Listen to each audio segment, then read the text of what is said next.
Pause the recording. So until we go live.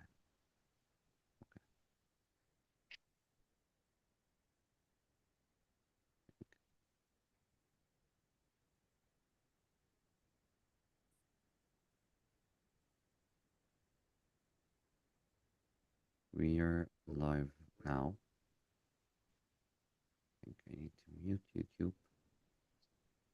Okay. Let's start the recording in three, two, one. Hello, everyone, and welcome to Be Different session. Be Different is something that was created in order that we can connect people with real stories, real experiences, real journeys that can help and expand perspective and inspire growth. And today's session is very, very special to me, not because the guest is a very close friend of mine, but also it's a part of our Breaking Borders conversation, where we people bring different cultures, experiences, and real stories together so we can all share experiences not only in the Gulf area, but across the world. And me personally, when I was very young, I always dreamed of to have this happen and people can know each other across countries, the world, and exchange cultures. And our guest today, as I told you, a very close friend of mine, Olga, a free teacher and translator with more than 13 years of international experience. She holds the CELTA certification from the University of Cambridge, one of the most respected qualifications in English language teaching worldwide. So I think I'm not gonna have a chance today with my English compared to what she have.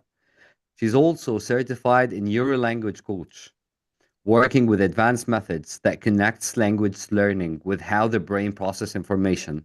I think I'm gonna teach this today. I'm gonna learn this today. And Olga had worked internationally, including teaching in United Arab Emirates. In addition to, I always say it's very important for young people to start volunteering, and she had a great volunteering experiences in many institutions. What makes her journey even more interesting that she built her career around freelancing, independence, and solo traveling. And me personally, I was really inspired by her journey. That's why I told her we have to do something, and what you did has to come out not only to Egypt but to the world. Olga, welcome to Be Different.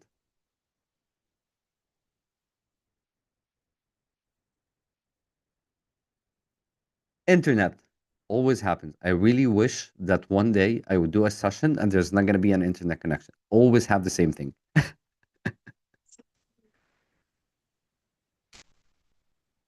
Let me know if you can hear me.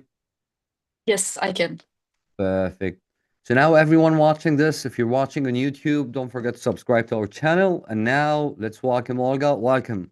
Welcome, Olga. How are you doing? Hello, Yusuf.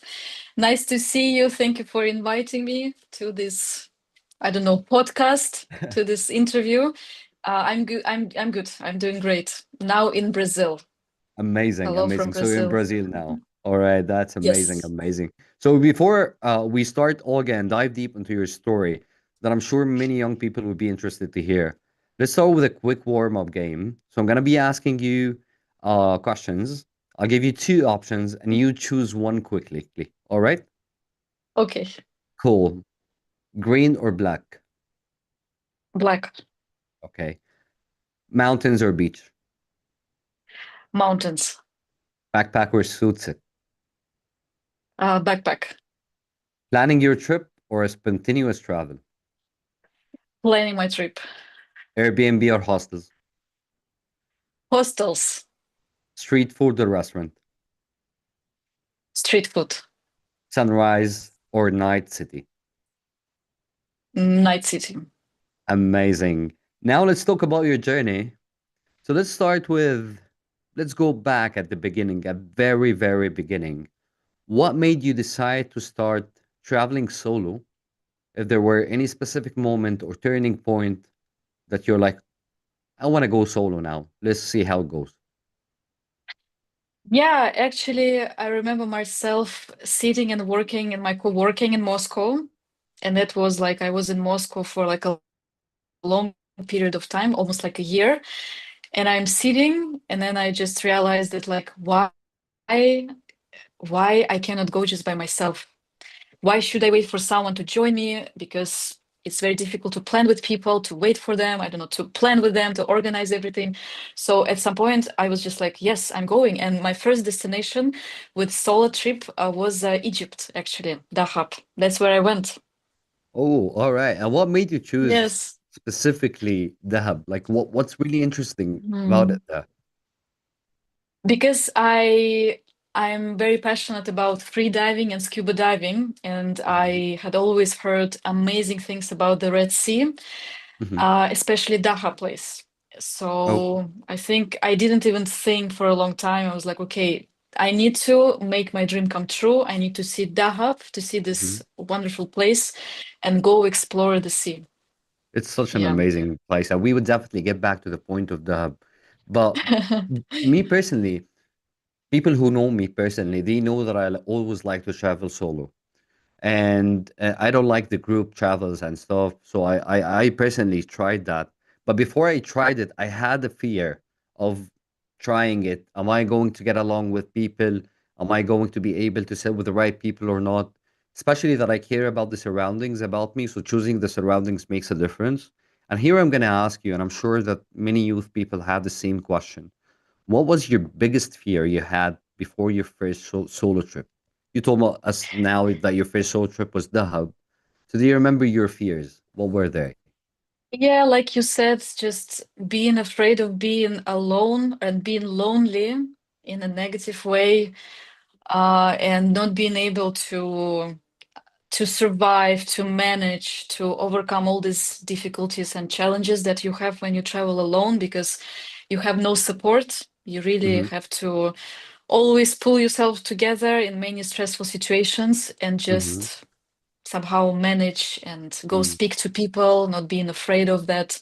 Mm-hmm. So, yeah, just being afraid of not being able to overcome the difficulties by myself. Mm-hmm. Mm-hmm. I definitely agree on that. And I personally had the same thing. And that actually has changed a lot of my character. And that would like makes us to the next question. Like, what did solo Mm. traveling teach you about yourself? For me, solo traveling is the best like life school that any can ever have because you really grow up as a person. You develop so much because, yeah, you are constantly in new environments with different people from different cultures. So you really adapt. You learn to be patient. You learn to appreciate what you have. Um, so really, I think I changed a lot in many, many good ways. And yeah, I just believe in myself much more than I used to do. Amazing. You just like touched a very two points that really touched my heart. Believed in yourself more, and you said it's the best life school. Because I always have that personal Yes. perspective or personal point of view that I might be wrong, but I always say school teach you information, and university teach you theories or methods, but no one actually teaches you identity. And this is exactly like what we teach people in Be Different program, young people specifically, is the identity part. What are the experiences that they can go through to build their identity, to have a better personality, to build a better career, and to have more meaningful life. And that's why it's very, very important that people invest in their personalities that can change on a longer terms. And that's going to makes us go to the next question. Do you think traveling alone truly changes someone's personality or doesn't have any impact on the personality part? So much in the best ways, like so much, because you become more open, you become more self-confident, you learn so much about yourself because you're put in so many different situations. Hmm. And sometimes you even maybe surprise yourself how well you handle them. And yeah, and the world actually is not that scary. There are so many amazing people around. I think Mhm, the world is actually very welcoming. And as I've mhm, been traveling around Latin America by myself, I've been to Mexico, Peru, Colombia, now in Brazil.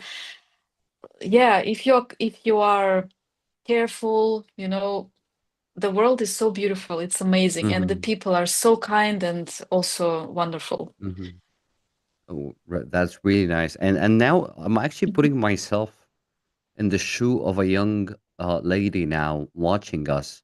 She might be asking a question. Maybe she would say, "Okay, Olga, maybe you just like got lucky and you met the right people. What Mhm. can make me do the same thing? Or how can I guarantee that the people are good? Because people, not everyone is good. I do believe that everyone is good because simply we were not born Mhm. bad. We were babies.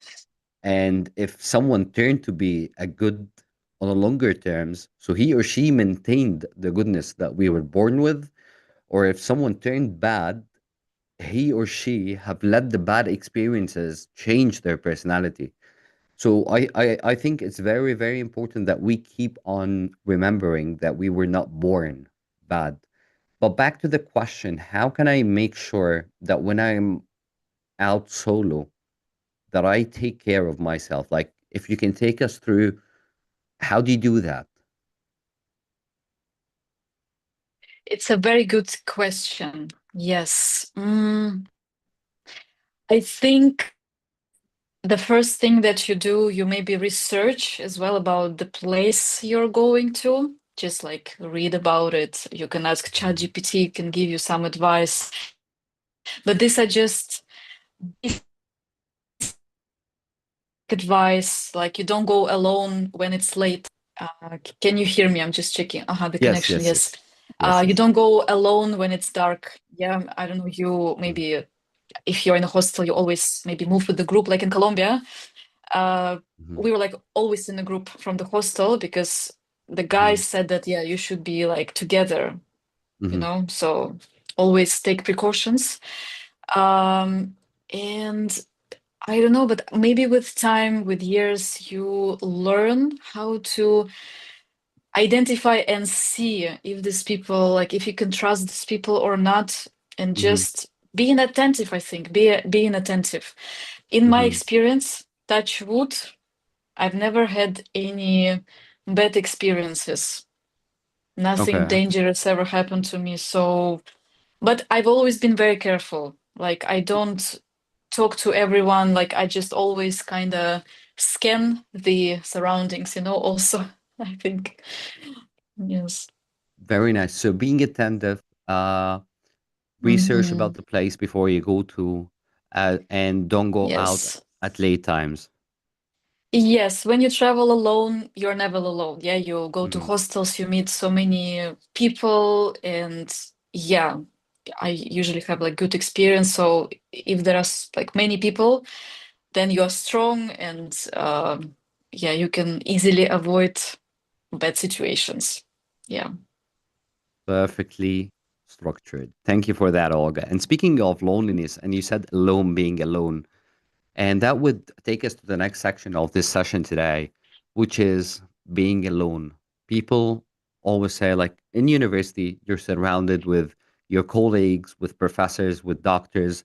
Same applies at school. You're surrounded with your parents, maybe you're surrounded by your teachers. There is a community around you. You don't do everything by yourself. But the moment you graduate right away from university, you're alone. Regardless, you work in a Mm. corporate, you work in a startup, or you're a freelance, and you have a 13 years of an international experience. And most importantly, many of these years, you were freelancing. Besides traveling, you built a great career out of freelancing. And freelancing for many people is something risky. Today, I might have a project. Tomorrow, I'm not. Today, I'm teaching a lesson. Tomorrow, I'm not doing anything. So, I want to go back by time when Olga first started working as a freelance English teacher. How did you start? Like, what were the the steps that you took? Yeah, actually, it started quite naturally. I was still at the university, and when I was in Mhm. my second year, I realized that I need to start working. I just need to start getting experience and start making money. Mhm. Because yes, I wanted to, I don't know, buy things, I wanted to travel, but also just, kind of go to this adult world, start making money because I was Mhm. already not a teenager, I was an adult, yeah, like a young adult. Mhm. So then I first, yeah, I went to all those platforms online when you can find all these requests from usually parents looking for teachers for their kids. So that's how Mhm. I started. I was like going from one house to another, making maybe, I don't know, $5 per hour because I was still a Okay. student. Yes, yes, but I loved it. I gained so much experience, and then I just continued throughout all my years, and it's my only profession that I've done in my life. Yeah. So I don't know, just yeah, happened like this, and then I just love the flexibility and the freedom that it gives. I love my students. I am my own boss as well. So I just continued, and then I can work online as well. Yeah. Amazing, amazing. That's a risk that me personally, I'll never take. I get afraid of that. But you just like said something very interesting. You said you go and knock on people's doors, like actual doors, like you go to their houses and hey, I'm an English instructor. I want to teach your kid, or how exactly you were doing Mhm. it? No, no, no. I was looking for requests online on the Okay, internet.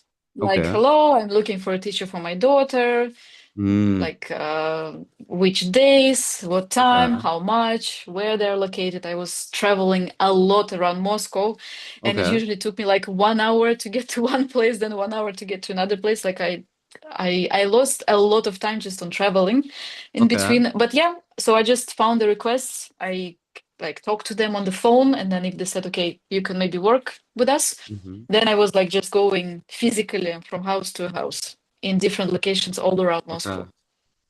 That reminds Mhm. me of something. You did something very great. That reminded me of the Steve Jobs startup methodology. Like Steve Jobs, when he started to found Apple in 1974, what he did is that he collected all the investors that were interested to invest in technology products back then in 1974.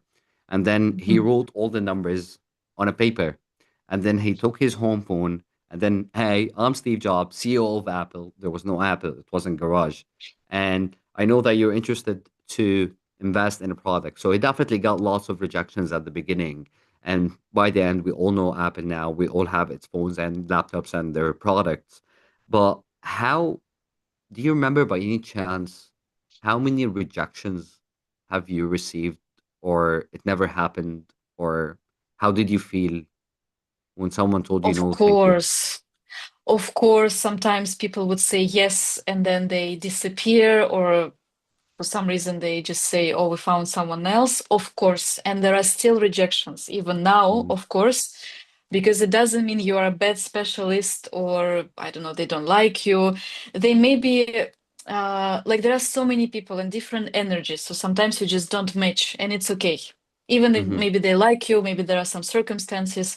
Maybe sometimes, I don't know, they cannot afford it, they cannot afford the services. Maybe they're looking for, I don't know, a stricter teacher. Maybe some people mhm, are looking for like a friendly one who can be like a mhm, friend to their kids. So yes, I still get it, and it's fine. It's mhm, part of the process to get mhm, rejections. It's okay. You say thank you for your time, but I go next. I look for my mhm. other clients. Of course, it's You part said of something life. very interesting now because I personally go through this. Like when I first found to be Mm. different, I received lots of rejections from school and still go through the same thing.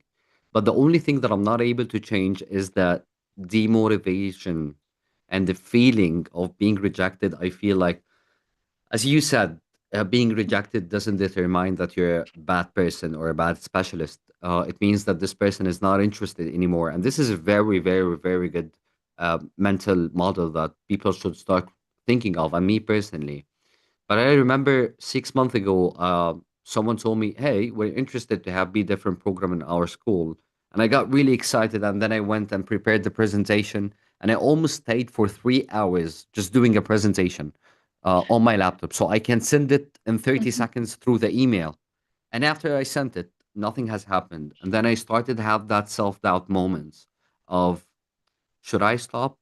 Uh, did they want just to see my program in order that they can implement it on their own?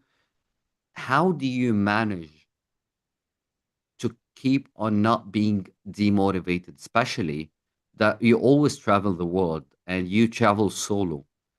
And that means you have many solitude moments where you sit alone with no support system around you, no parents, no friends, and you just got rejected now. And Mhm. I'm sure that there were moments where you traveled and the money, you spent most of your money, and then you need to give more lessons now because you want more money so you can go back to your country or travel another country. How were you feeling at that moment that I need money now? I know it's tough. And how did you solve it? It just happened to me maybe 2 months ago, Oh, on January holidays, like recently. oh, Uh, yes, yes, because it's so. Um, I was at the time staying at my friend's apartment in hmm, Colombia, okay. so that was like rent free for me, and the plan was to stay there for another, I think, like 3 weeks. Hmm, And then it was also January holiday, so I had no work because all of my students were on holidays. So my plan was just to kind of lay low, stay in that apartment with my friend, and wait until all my students come back. But then, um, well, it was not my friend's fault because it was his family's place. So the family tells me that I cannot stay anymore, and then I have to leave in 1 week.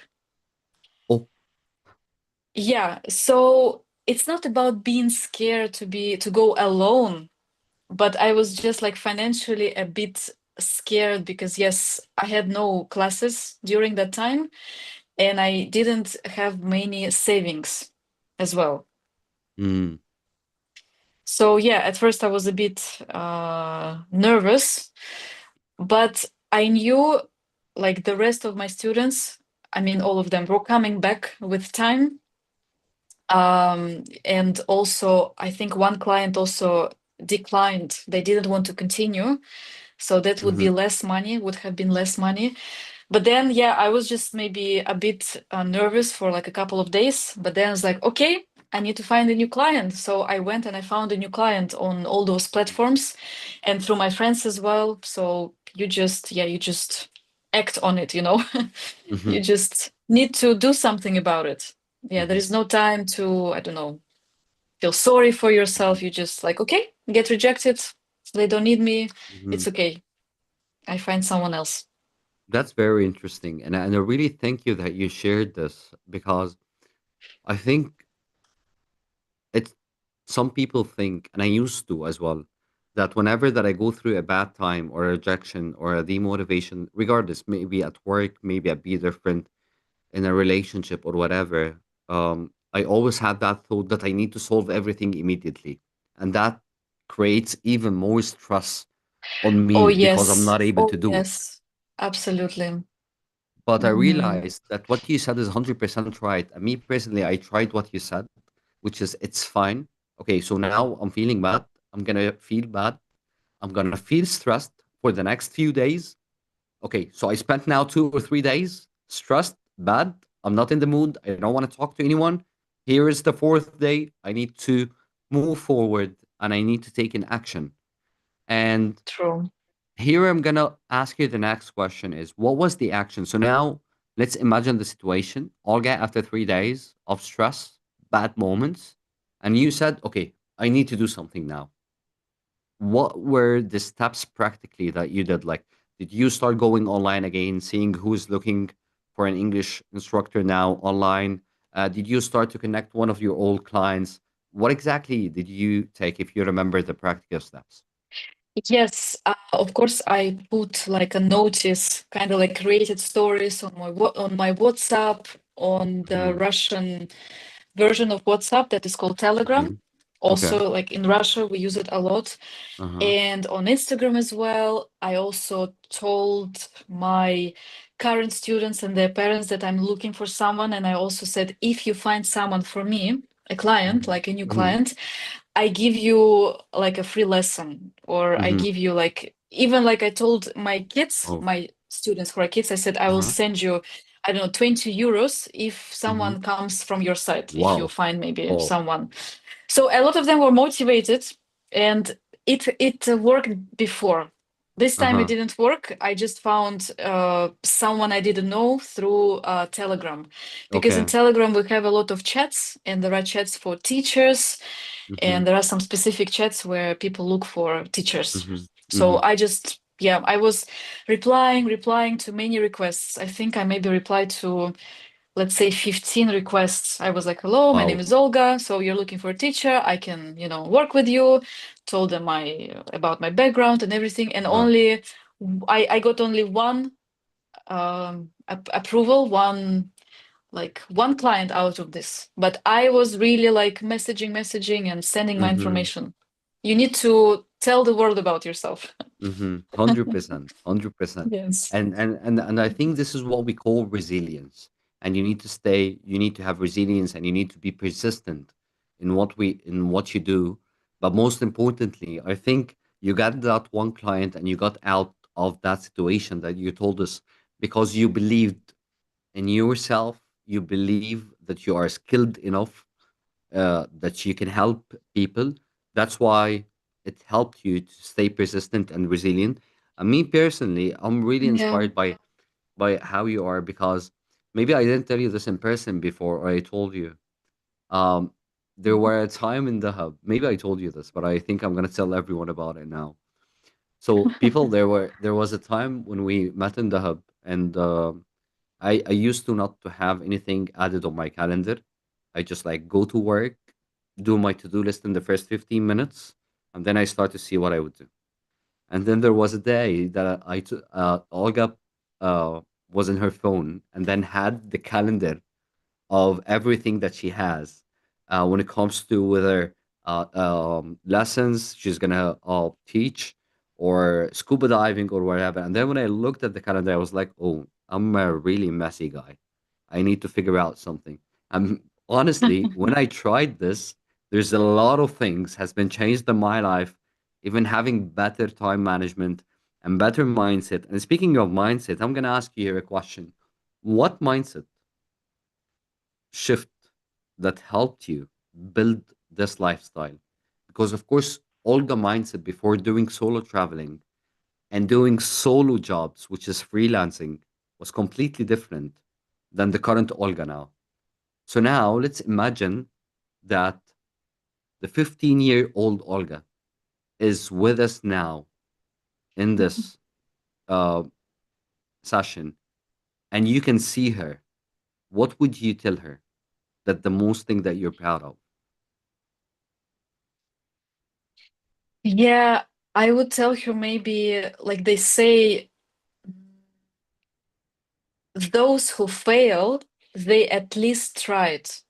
And those who don't fail, they never tried, never tried doing Wow. something, Well, stepping out of their comfort zone. I don't know.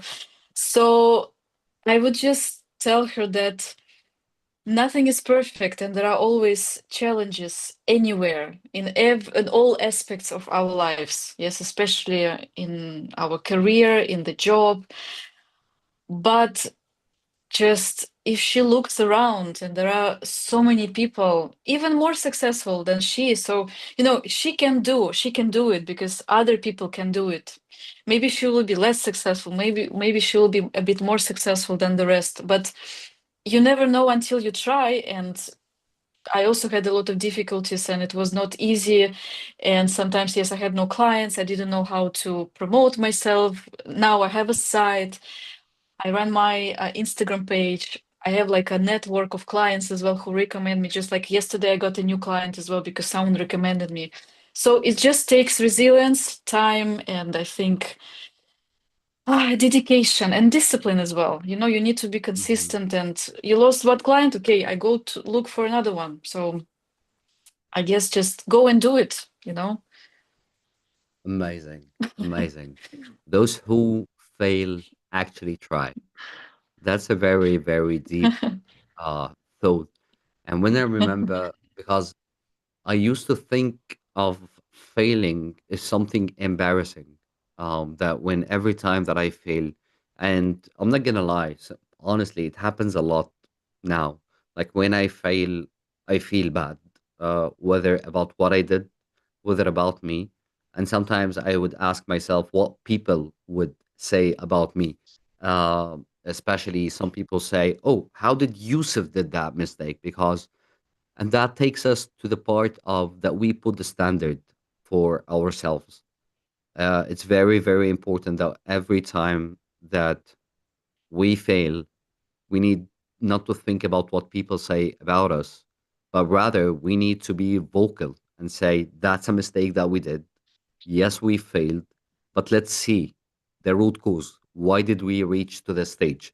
Why did I have this? Because I think, or maybe, and you can correct me if I'm wrong, you just like mentioned that the situation that happened with you 2 months ago, one of the things that pushed you to look for more clients is you didn't have much of savings.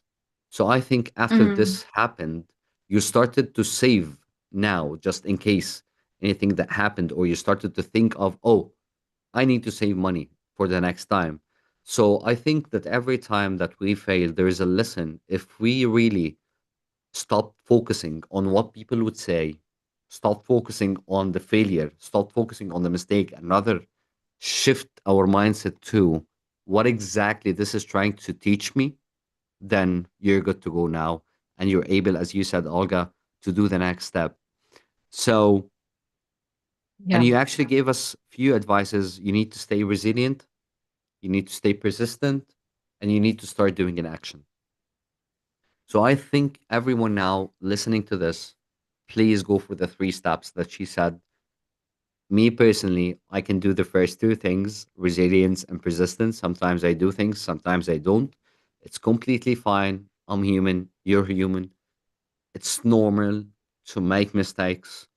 And now I want to finish this with a quick game. Are you ready? Mhm. Yes. Cool. All right, so let's go back to the questions, Paula. Coffee or a tea? Coffee. Coffee. Paper book or ebook? Paper book.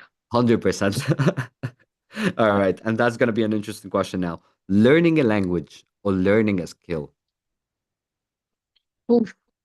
That's a difficult one, I know. I love languages. I'm such a Okay. linguist. A Okay. language, I think. Yeah. Okay. Cool. Spanish or English? English, still my English. first Okay. language. Scuba Yes. diving or free diving?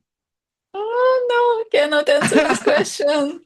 So different. I Both. cannot, very different. Yes. Very different. Cool. Stability or adventure? Also difficult question. Mm, Both. both. Like maybe more stability because maybe, Okay.